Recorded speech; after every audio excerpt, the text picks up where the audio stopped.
Воу-воу. Атың ким, чырағым? Шарипа? Меня Чинара зовут. О, почти что угадал. Это, Чинара, Чикуля, твои родители случайно не пираты? Нет. А что? Просто это...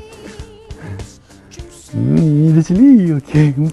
Короче, проехали. Молодой человек, можно мне бензин 95-го? Полный бак. Полный бак хочешь, да?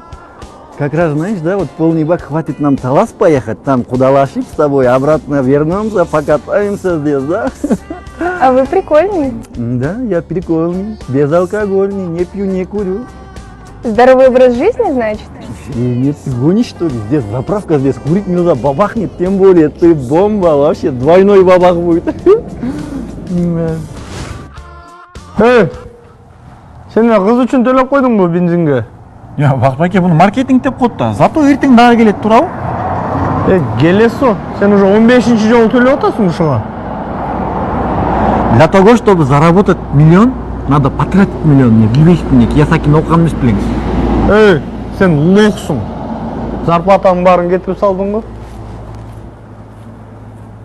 Бакбаке, обед качан экен? Куксиге акча берип турбайсызбы байке?